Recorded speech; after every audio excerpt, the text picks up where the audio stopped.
thank you for your indulgence, your patience, and welcome to the program. No, thank you, Rick. Always a pleasure to be with you and to speak to your listeners about all the important issues that are happening in Honolulu and throughout the state. Do tell us about Grassroots Institute of Hawaii. Yeah, so we are a nonprofit think tank based here in Honolulu, and we really try to focus on lowering cost of living and holding the government accountable. Two things that I think are a lot of people can get behind, but quite frankly, it gives us a lot of job security, Rick. We are one of the highest, most expensive states to live in. When you read the news, you constantly hear about different corruption scandals and whatnot. And so we just try to be that independent voice for the local residents and make sure that everything is okay in the big square building, and as well as at the county councils. I can't tell you how many times I go and testify at the county council, and I'm the only one there. Right. But we feel that it's an important role to be that kind of watchdog and to keep the public informed about all the important things that are happening. How can we connect with you at Grassroots Institute, and how can we actually donate and financially support the Grassroots Institute?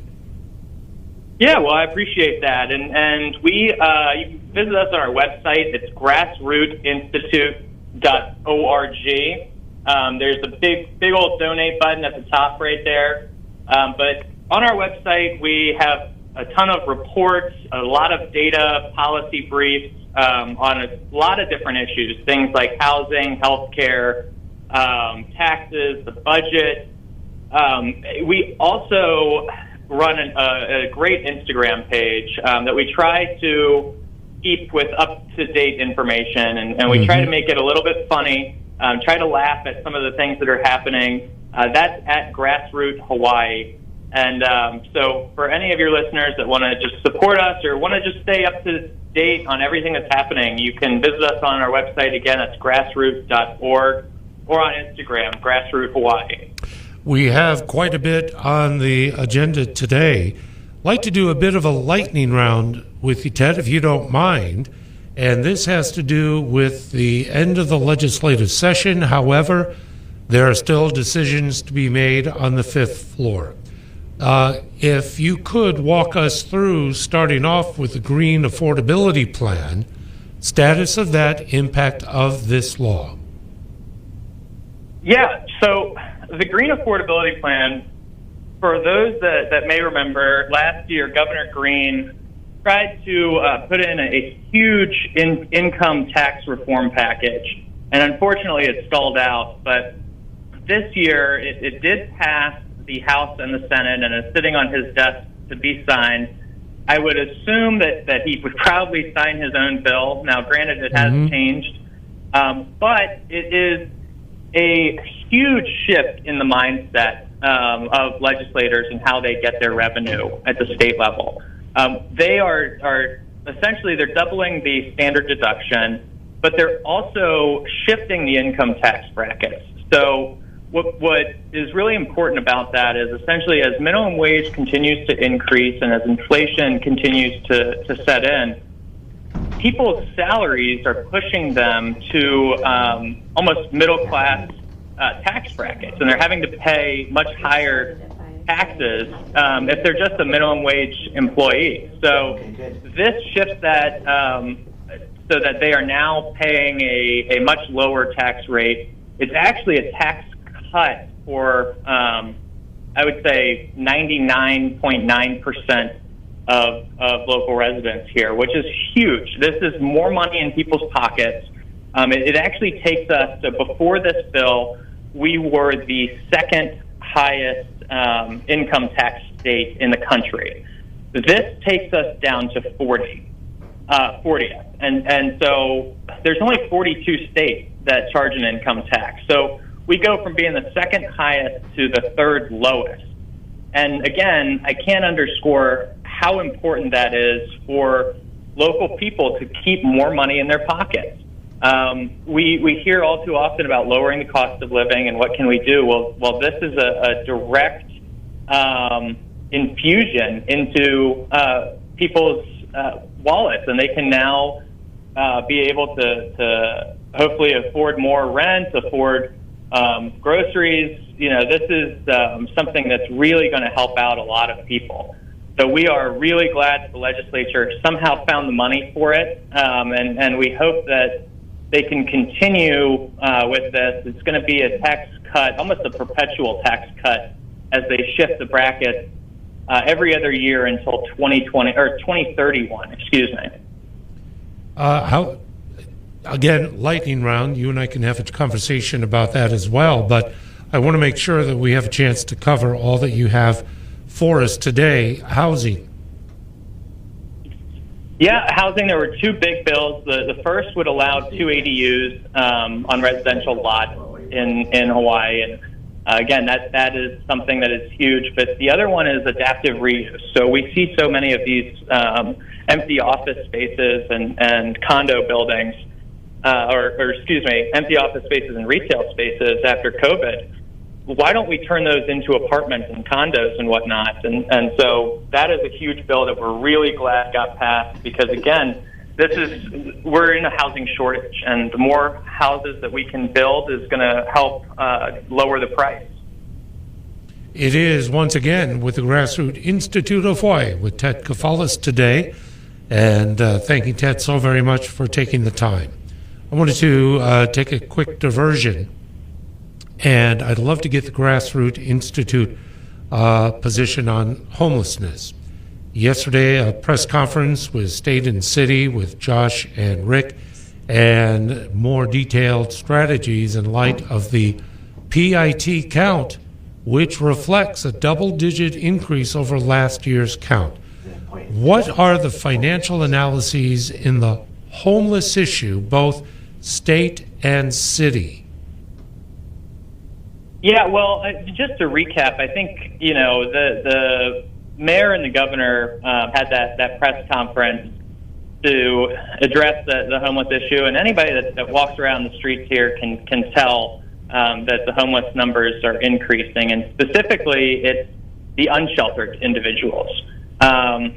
You see the numbers. If you look at the report, the number of sheltered individuals has gone drastically down in the past 10 plus years.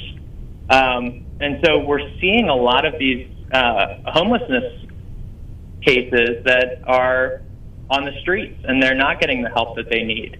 The other thing that's kind of strange with the point in time count is I'm curious if COVID played a role in lowering the numbers, because if you look at the numbers as well, from about 2020 to 2022, there was a massive decrease, and so I'm curious if that played a role as well. But, as you mentioned, the governor has really taken to try to address this homelessness crisis. I mean, when he ran a couple of years ago, he put out a 10-point plan on homelessness, but unfortunately, a lot of it doesn't seem like it's working. And so we need to try different things, right? The definition of insanity is continuing to try the same thing over and over again. So one of the things that we would like to see is potentially create more safe parking areas for those people with cars. Maui recently created a trial run for this. But another thing is looking at some of the housing first policies. The state right now tries to encourage building houses, which sounds great, but we also need to look at paying for performance mandates. So we're not just handing out money without any results or anything like that. We need to prioritize recovery and rehabilitation before we prioritize housing in those situations. So we do think we should look at strengthening treatment first funding. But to your point, I think there's a lot of financial implications there that are kind of not in the public eye and not seen necessarily all the time. And it's hard to quantify because, there are a lot of times we have our office in downtown and you see homeless individuals that are sleeping in front of businesses. And I'm sure that that's deterring people from going into those businesses. So right there, that's lost revenue. And so we need to try to find a way to address this for our local population, our business owners, and for the homeless population themselves. The differentiation between homelessness and the investment of affordable housing. It appears to be two separate entities, whereas we have current homelessness, in talking with those on the ground, comprised primarily of those who are debilitated, addictions, mental illness, and more, but affordable housing for those who are working, who are productive, who do need a helping hand because of the cost of housing vis-a-vis revenue.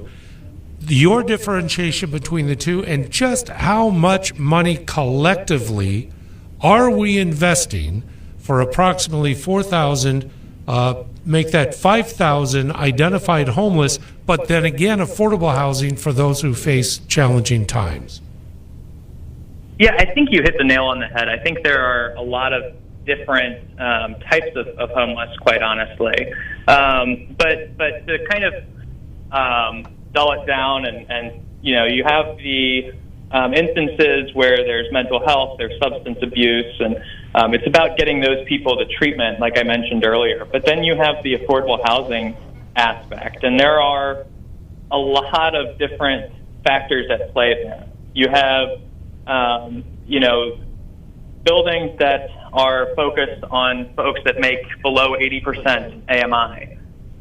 One of the things, though, that we have to consider is there are people that make 81% of AMI. There are people that make 90% of AMI, 100%. And so we can't forget about those people as well that also need affordable housing. These are folks that are working 2-3 jobs. We call them the ALICE class. So it's asset limited, income constrained.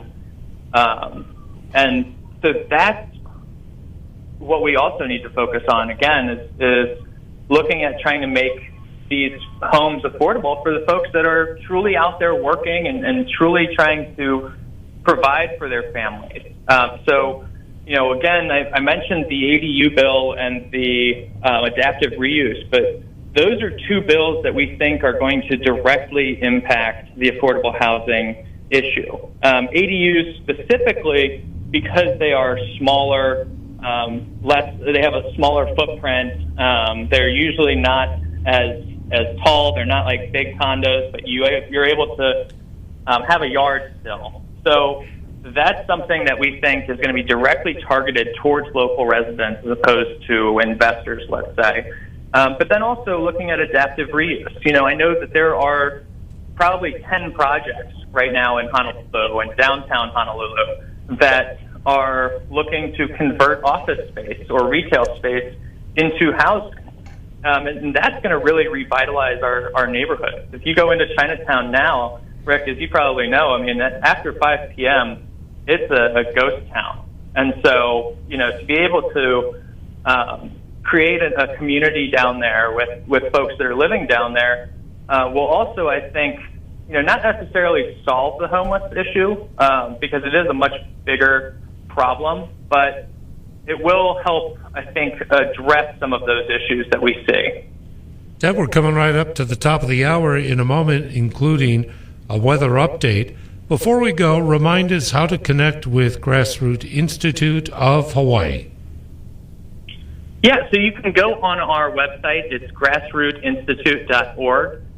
You can actually sign up for our newsletter. It comes out every Friday, as well as our president, Dr. Keli'i Akina, writes a President's Corner every Saturday. And so you can go on our website, sign up for our newsletter updates.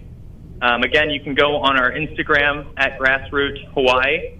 But I do want to underscore one really neat feature that we have on our website. Quickly, please, Ted. If you go on our website, Take Action, you can actually write a note to the governor asking him to sign some of the particular bills that we've mentioned here today. On that note, I thank you very much, Ted, for taking the time and appreciate the updates today. Yeah, thank you, Rick. Always a pleasure. All right, all the best. Take care. Ted Kafalas with Grassroots Institute